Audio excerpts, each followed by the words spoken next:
চমৎকার ভাবে যেখানে যে কথা ছিল, যেখানে যে আলোচনা ছিল, সেই কথাগুলো সুন্দরভাবে বুঝিয়েছে আমাদের। কি বলেন বাবা? একটা ছোট বাচ্চাকে যেরকম হাতটা ধরে এক দুপা করে করে যখন তাকে হাঁটা শেখানো হয়, তার বাবা বা তার মা, তার অভিভাবক বা এই রাস্তার এই পার থেকে ওপারে নিয়ে যায় হাত ধরে সুন্দরভাবে, যাতে অ্যাক্সিডেন্ট না হয়। হ্যাঁ, এরকম করে সুন্দরভাবে একটা একটা একটা একটা করে উনি আমাদেরকে বুঝিয়েছে। গানের ভিতরে যে কথা ছিল, আমার মৌখিকভাবে যে আলোচনা ছিল, সেই কথাগুলো অত্যন্ত চমৎকার ভাবে আলোচনা করেছে। আবার আমি যা না চাইছিলাম তাও দিছে। আবার নিচের থেকে শব্দ আসে, কই বোনাস দিলাম, বোনাস। ভালো বোনাস দেওয়া ভালো, কিন্তু বেশি বোনাস দিতে গেলে যদি আমি আসলটাই ভুলে যাই, তাই না? কারণ একটু কথা বলি, একজন লোক ওই যে সরিষার তেল বিক্রি করতে আসতো নাকি গ্রামে গ্রামে, তো একজন মা ওই তৈলের জন্য গেছে। তো ওনার আবার একটু ফাউ খাওয়ার অভ্যাস, তো মাজিনার আছেন, বেদবি মাফ করবেন, একটু মজা নেওয়ার জন্য কথাটা বলতেছি। তো ওনাকে ওই ভাতের যে পাতিল, ওটা ঢাকনা মানে মাটির আর কি, তো ওইটা নিয়ে গেছে তেলের জন্য। তো উনি যে টাকা দিয়ে যে তৈলটা কিনছে, ওই তৈলটা এভাবে করে নিছে। এখন উনি কইতাছে, কয় আমি যে টাকা দিয়ে কিনলাম এইটুকু শুধু দিলে না, আমার একটু বেশি ফাউ দিয়ে যাইবেন না? এখন দোকানদারও তো চালাক কম না। এখন কইতাছে, কয় আপনি যে টাকা দিয়ে যে তলটুকু কিনছেন, এর মধ্যে যদি আমি ফাউ দিতে যাই, তাহলে আসল আর নকলটা মিশা গেল না? আপনি তাহলে ফাউটা কি এর মধ্যে নিবেন, এটা নিয়ে আহেন। মাই কইতাছে, কয় আমি যদি ভিতর বাড়ি যাই আর একটা জিনিস আনতে যাই, এই সময় তুই যাইবো গা, তার চাইতে ভালো আমি এটার মধ্যে লয়ে যাই। তো উনি করছে কি, এইভাবে ছিল, উনি এইভাবে করছে, কয় আমার এইভাবে দেন। আপনারা বুঝেন, যখন এইভাবে ছিল, ওইটা যদি এইভাবে করে, তাহলে কই তৈল থাকে না। আর লক্ষ্য করে দেখে নাই, পড়ে গেছে গা। এখন কইতাছে, কয় আমার ফাউ খাইতেছে, আমার আসল দাও হারিয়ে গেছে। আমি কথাটাই জন্য বললাম, বোনাস দিতেছে ভালো, ভালো লাগতেছে, কিন্তু আমি যদি অত নিতে না পারি, কি কন, আমি যদি অত নিতে না পারি, এই জন্যই সমস্যা। ভালো লাগছে, অনেক কথা বলছে, অনেক আলোচনায় শুনলাম, অনেক কথাই শুনলাম। এর মধ্য থেকে কথা শুনলাম, সেই কথাটা আমার যে আলোচনা ছিল, আমি বা আমার স্ত্রী বা আমার স্বামী একই গুরুর কাছে মুরিদ হওয়ার পরে তরিকার ভাই বোন হয়ে গেলাম। তরিকার ভাই বোন হওয়ার পরে এই ভাই বোনের সাথে সংসারটা কিভাবে হয়, তো উনি বলছে, আমার গুরুজি বলল, ভক্তি বিশ্বাস যদি ঠিক থাকে, তাহলে ওই জায়গায় কামলীলা হয় না, হয় প্রেম লীলা। কথাটা বলছে কিনা আপনারা শুনছেন তো? আবার জানি না, আমি খেয়াল করি নাই, কে যেন আমাদেরকে যখন প্রথম পালা দিল, পালা দিয়া কইতাছে, কয় আজকে শুনেছি শরীয়ত সরকার উস্তাদ, শিল্পী সরকার তার ছাত্রী, অর্থাৎ গুরু আর ভক্ত। ঠিক আছে, পালাও গুরু ভক্ত, কিন্তু একটা কথা, আপনারা কাউরে কেউ ছাইরেন না। আজকে কোনো সারা সারি নাই, আমিও তো এইটাই চাই। দয়াল যদি আমার ছাইরা দেয়, আমার তো যাওয়ার জায়গা নাই, আছে নাই। দয়াল যদি ছেড়ে দেয়, তাহলে কিন্তু ভক্তের যাওয়ার কোনো জায়গা নাই। তদ্রূপ আমিও চাই, দয়াল যেন আমাকে একটু একে ধরে, আমাকে একটু ধরে রাখে, একটু চরণ পাশে যেন জায়গা দেয়, আমি যেন সেই জায়গায় থেকে আমি আমার মুর্শিদের চরণ সেবা করতে পারি। বলতেছে, ভাই বোনের সম্পর্ক হয়, সংসার হয়, কিভাবে হয়? এই জায়গায় কোনো কামলীলা থাকে না, থাকে প্রেম লীলা। তো এই প্রেম লীলার মধ্যে ভক্তি বিশ্বাস থাকতে হবে। ভক্তি বিশ্বাস থাকলে অবশ্যই অবশ্যই ওই তরিকার ভাই বোনের মধ্যে সংসার করা যায়। কথাটা মানলাম, উনি বলেছে এটা সত্য, কিন্তু এই জায়গায় আমার একটু বোঝার বিষয় আছে না, আছে কি না? আছে। আবার শুনলাম, যার যত রতিক হয় তার তত আয়ু কম। যার যত রতিক হয় হইব, যে বেশি এটার অপচয় করব, তার জীবনের আয়ুটা তত কমবে।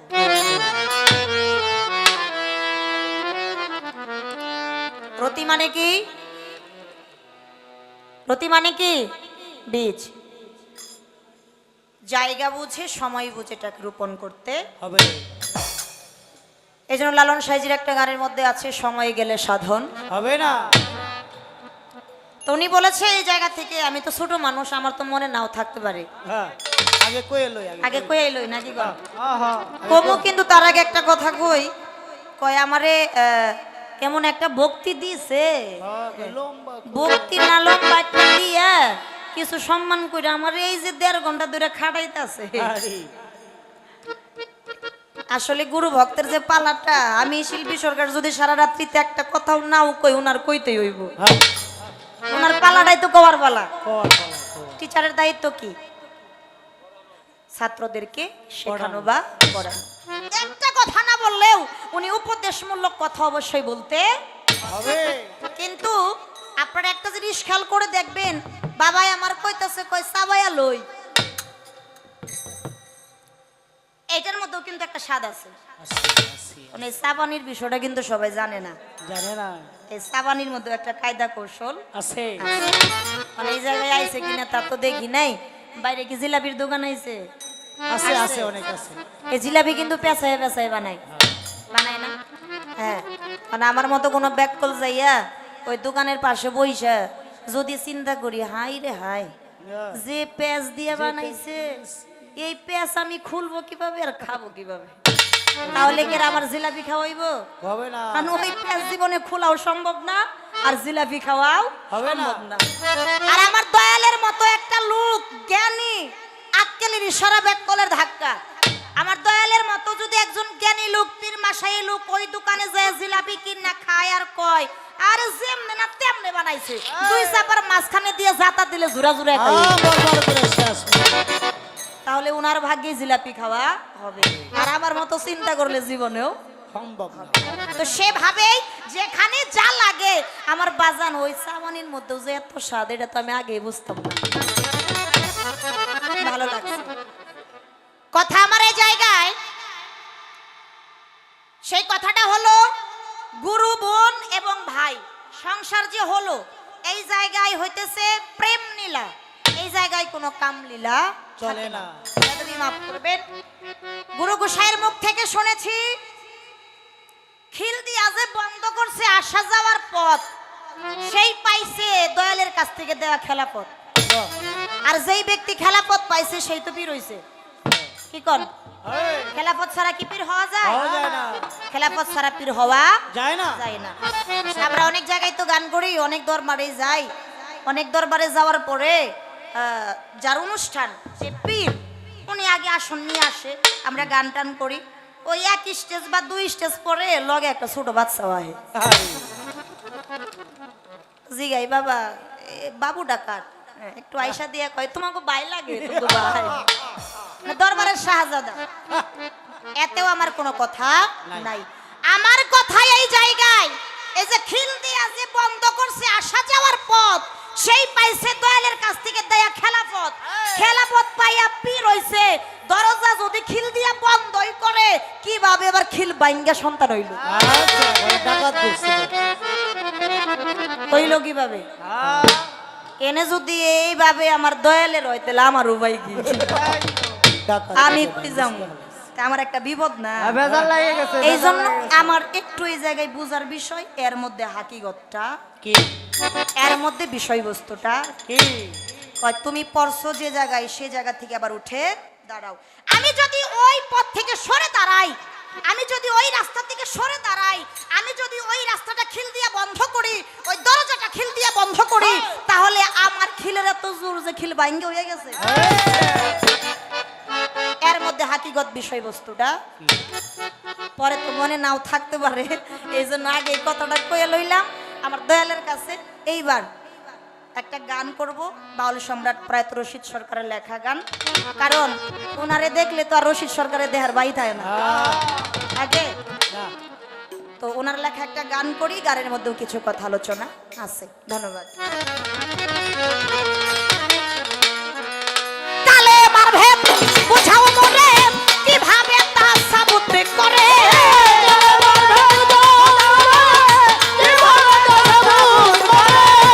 কালে মারবে বুঝাও মনে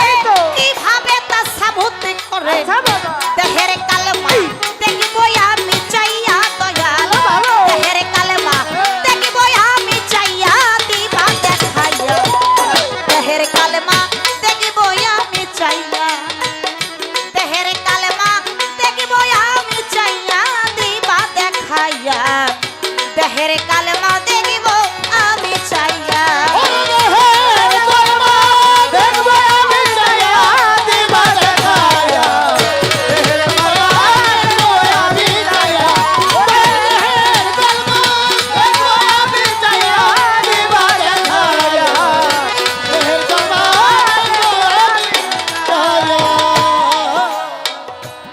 কালাম হইতে কলমা এলো এইভাবে তাহা প্রকাশিল বাজান কোন জায়গাতে গেল জমা হইয়া আমার দরদি কোন জায়গাতে গেল জমা হইয়া আমার দরদি কোন জায়গাতে গেল জমা হইয়া কালাম হইতে কলমা এলো ওগো দয়াল ভাবে তাহা প্রকাশিল কোন জায়গাতে গেল জমা হইয়া আমার দরদি কোন জায়গাতে গেল জমা হইয়া আমার দরদি কোন জায়গাতে গেল জমা হইয়া সেখান হইতে কোনিবা পথে যাই গো ভক্তের কলবেতে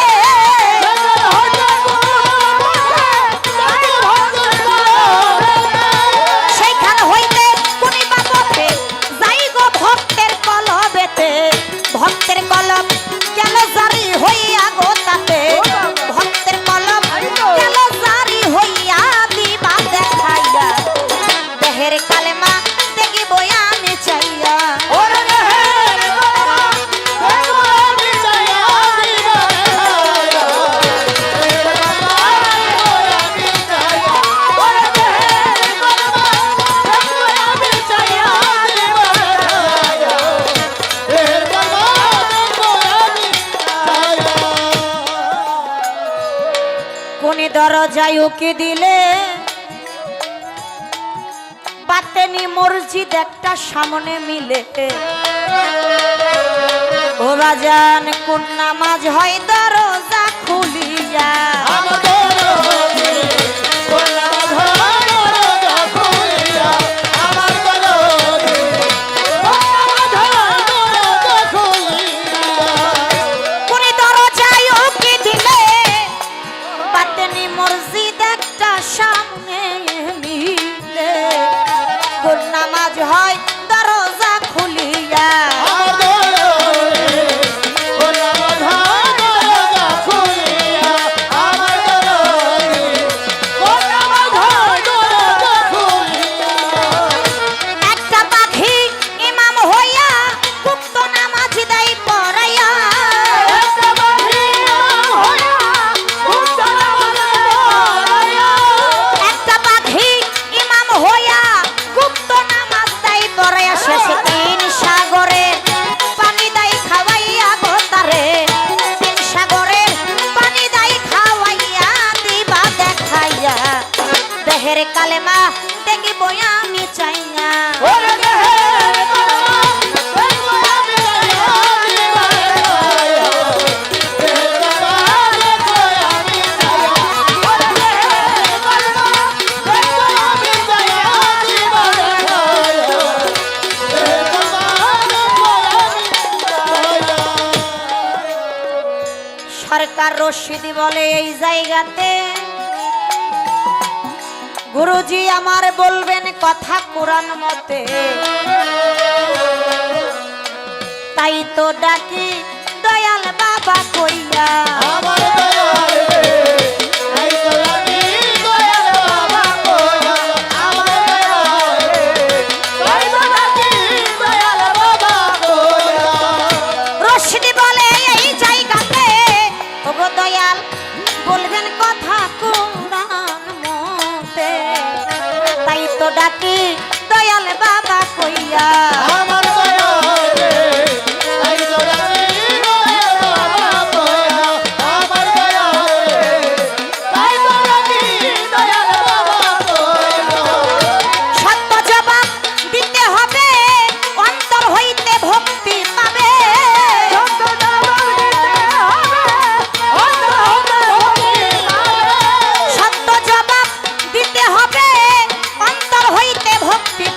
নইলে থাকবো না তোমার ফাটা পাই তেল দিয়া আমি থাকবো না তোমার ফাটা পাই তেল দিয়া দিবা দেখাইয়া দেহের কালমা দেখিব আমি চাইয়া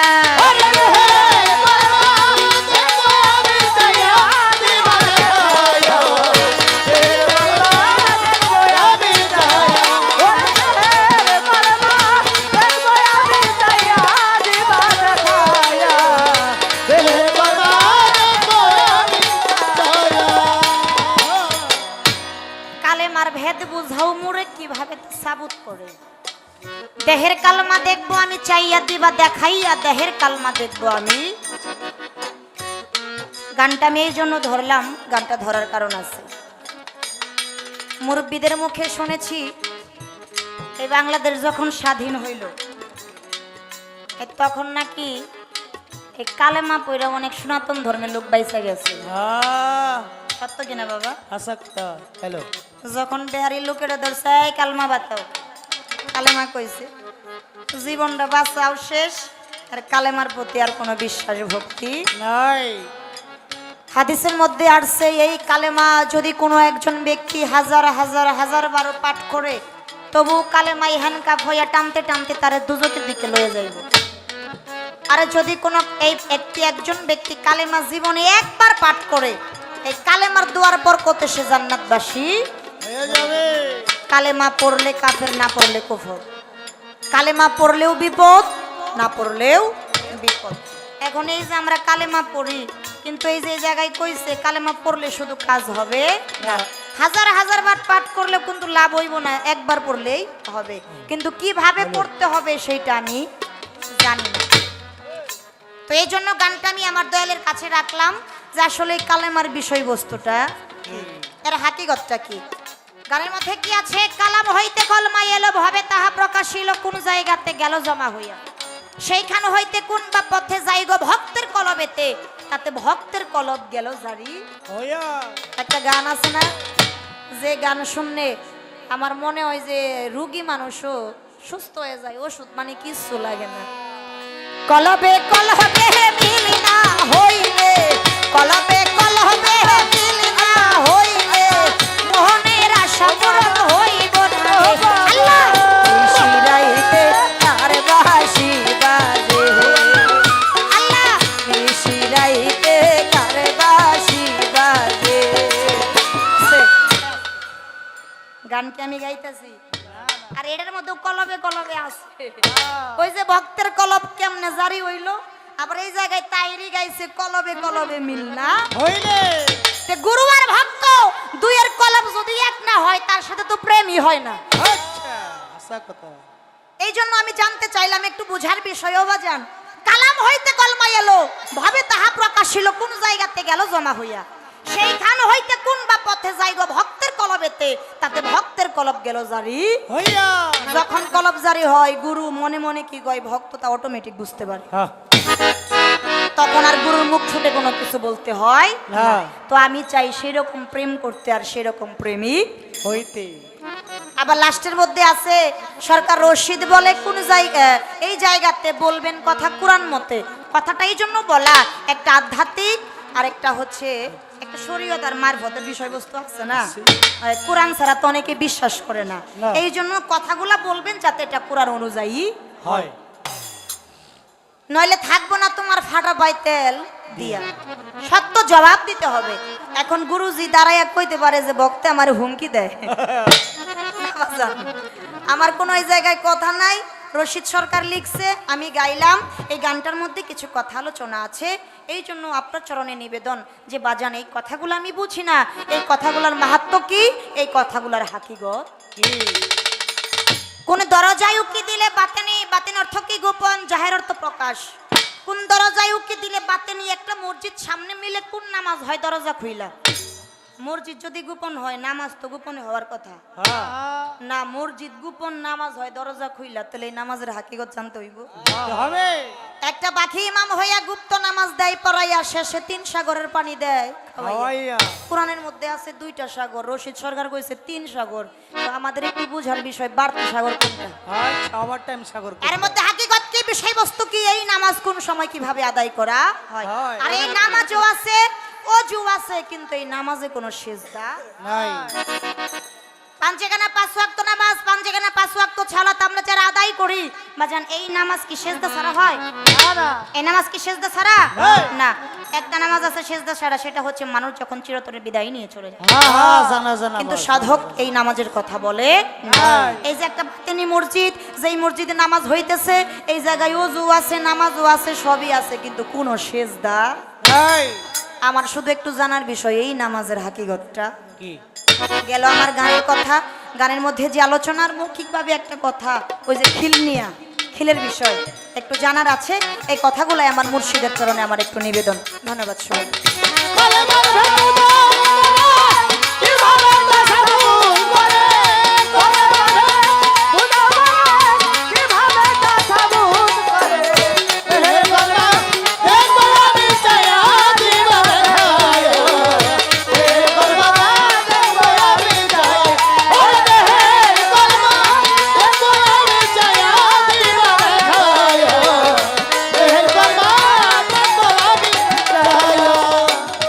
যার যত রতিক হয় তার তত আয়ু কম। রতি বেশি বেশি অপচয় করলে, অর্থাৎ বীজ বেশি বেশি অপচয় করলে তার আয়ুটা জীবনে তত কমে যাবে। তাহলে এই জায়গায় একটু সাধন ভজন কর্মের বিষয়বাদী আছে। আমি এই জায়গাতে একটু বুঝতে চাবো বাজান আসতে। এমন একজন গুরু আর এমন একজন ভক্ত, যেমন মুরিদ পড়ার আগে মা বাবার কাছ থেকে অনুমতি নিতে হয়। হয় নিতে হয় কি না? হয় হয় নিতে হয়। তো এমন একজন ব্যক্তি, তার বাবা তাকে বলতেছে যে আমি অমুক জায়গায় একটা গুরু দেখে আসছি, আমার মনে বড় আশা, তুমি একটু তার কাছে যাইয়া বায়াত পড়বা। এরকম মা বাবার আশা থাকে না? থাকে। বাবার হুকুম পাইছে, বাবার হুকুম পাইয়া গেছে ওই দয়ালের কাছে, যার নাম ছিল গিরিশচন্দ্র শীল। কিন্তু যাওয়ার পরে বাড়ির গেটটা খুইলা যখন বাড়ির ভিতরে ঢুকছে, ঢোকার পরে ওই গুরুর এমন নীলা কীর্তন দেখা তার আর মনে আশা জাগতেছে না যে আমি তার কাছে বায়াত হব। কথাটা ভেঙেই বলি, ওনার এমন কিছু কর্ম, সেটা হচ্ছে আমরা চর্ম চোখ দিয়ে খারাপ ভাবি, কিন্তু ভিতর চক্ষু দিয়ে দেখলে সেটা খারাপ না। কারণ এক সময় আমরা চোখে যাহা দেখি এটা সত্য হয় না। তো উনি দেখতেছে ওনার যত কাজকর্ম সমস্ত কিছু শুধু মেয়ে মানুষ দিয়া। আরে আগে মাপ চেয়ে নেই, মহিলাদের বা মেয়ে মানুষদেরকে নিয়ে তারা একেবারে উলঙ্গ। এমন একটা দৃশ্য দেখতেছে, দেখা তার মনটা কেমন একটা ঘৃণা হয়ে গেছে যে বাইসা আমার বাবাই এর কাছে আমার মুরিদ করতে পাঠাইলো, এত একেবারে মানে বেহালালি কাজ করে, তো ভালো না, এত নষ্ট। এ সমস্ত চিন্তা ভাবনা করে যখন ওই মহল থেকে বের হয়ে যাবে, তখন গিরিশচন্দ্র শীল ওই ব্যক্তির নাম ধরে ডাক দিছে। যখন নাম ধরে ডাক দিছে, পিছন দিকে তাকাইয়া মনে মনে ভাবে এই ব্যক্তি তো আমার জীবনে দেখে নাই, তাহলে এই ব্যক্তি আমার নাম জানলো কিভাবে, এই ব্যক্তি আমার পরিচয় জানলো কিভাবে, তাহলে অবশ্যই আমি যাহা দেখছি তাহা সত্য নয়। অবশ্যই অবশ্যই উনি একজন আল্লাহর বলি একজন কামেল পীর। তখন বলতেছে তোমার বাবা তো আমার কাছে মুরিদ হওয়ার জন্য পাঠাইছে, কিন্তু তুমি আমার এই নীলা কীর্তন দেখা তোমার ভিতরে একটু ঘৃণা জমছে, কিন্তু আমার ক্লাসে যাদেরকে ভর্তি করি আমি একটু পরীক্ষা নেই, তো তোমার একটু পরীক্ষা করার দরকার আছে। পরীক্ষাটা কি? একটা তেলের বাটি হাতে দিছে, তেলের বাটি হাতে দিয়া ওই বাটি সমান করে তৈল দিছে, দিয়া ডান হাতের মধ্যে দিয়া কইতেছে কয় আমার এই অট্টালিকা, এই তেলের বাটিটা হাতে নিয়া আমার অট্টালিকার ভিতরে কি হইতেছে তাহা তুমি ঘুরে ঘুরে দেখবা, দেখা যাওয়ার পথে আমার বলবা, কিন্তু লক্ষ্য রাখবা এই তেলের বাটির থেকে যদি 1 ফোঁটা তেল পড়ে তাহলে তোমার শাস্তি হবে। বিপদে পড়ে গেছে, তেলের বাটি অন্য তো কিছু না, তেলের বাটি হাতে নিয়ে এই 7 তলা অট্টালিকা উঠতে গেলে একটু নাড়াচাড়া লাগে। যখনই নাড়াচাড়া লাগে চিন্তা করে আমার যদি এক ফোঁটা তেল পরে উনি তো আমার গায়ের চামড়া উঠিয়ে নিবে, শাস্তি হবে। এই চিন্তা কইরা আস্তে আস্তে আস্তে আস্তে তেলের বাটিটা হাতে নিয়ে হাঁটে। এরকম করে হাঁটতে হাঁটতে পুরোটা অট্টালিকা দেখে যখন উনি ফেরত আসবে তখন ওই দয়াল লক্ষ্য করে দেখে যে এরকম তেলের বাটি দিছিল ওই রকমই তেলের বাটি আছে। জিজ্ঞেস করতেছে আমার অট্টালিকার ভিতরে কি হয়েছে তা কি তুমি দেখতেছো, কি হইতেছে আমার একটু বর্ণনা দাও। ওই ব্যক্তি বলেন না আমি দিতে পারবো না। দয়াল বলতেছে কেন দিতে পারবে না? কয় আমি কিভাবে দিব, আপনি একটা তেলের বাটি আমার হাতে দিছেন আর বলছেন এক ফোঁটা তেল যদি বাটির থেকে পড়ে যায় আপনি আমার গায়ের চামড়া উঠিয়ে নেবেন। এই জন্য আমার নজরটা তো অট্টালিকার মধ্যে ছিল না, আমার নজরটা ছিল ওই তেলের বাটির দিকে। আমার নজরটা তেলের বাটির দিকে, যদি এক ফোঁটা তেল পড়ে যায় তাহলে তো আমার শাস্তি হয়ে যাবে। এই দিকে নজর দিতে যাইয়া আমি ওইটার ভিতরে কি হইতেছে আমি দেখতে পারি নাই। কথাটা আমি এই জন্য বললাম বাজান ওরে একটা তেলের বাটি দিয়া পরীক্ষা দিছে, কোনো দিকেই লক্ষ্য করতে পারে নাই তেলের বাটির থেকে তেল পড়বে বিধায়। এরকম একটা তেলের বাটি প্রত্যেকটা মানব দেহের মধ্যে আছে, কিন্তু তেল অহরহ কইরা যাইতেছে কেউ জানে না। ওই যে যার রতি ঠিক তার মতি ঠিক, যার মতি ঠিক তার গতি ঠিক। এই জন্য বলবো আমি শিল্পী সরকার যা দিয়া দুনিয়াতে আসছি, যাহা দিয়া সৃজন হয়েছি, যাহা দিয়া সৃষ্টি হয়েছি সেটা কি আমার মধ্যে নাই? আছে। ডাক্তারাই না মারে যদি অপারেশন করে তাহলে কি ওই জিনিস বের করা যাবে? সম্ভব না। যাবে না, কিন্তু ওই জিনিসটা আমার মধ্যে আছে। এই জন্য বলবো বাজান কোন কর্ম করলে কোন সাধন করলে আমার ওই জ্বর মতো তেলের বাটি ঠিক থাকবো, একটু ওই কর্মটা দেখায় যায়। ওই কর্মের সাধন ভজনটা কি, এই কথাগুলো আপনার কাছে আমার একটু আলোচনা। ধন্যবাদ। ওরে দেহের কলমা দেখবো আমি চাইয়া দিবা দেখায়া দেহের কলমা দেখবো আমি চাইয়া ওরে দেহের কলমা দেখবো আমি চাইয়া দিবা দেখায়া দেহের কলমা দেখবো আমি চাইয়া কালেমার ভেদ বুঝাও মোরে কিভাবে তা সাবুত করে।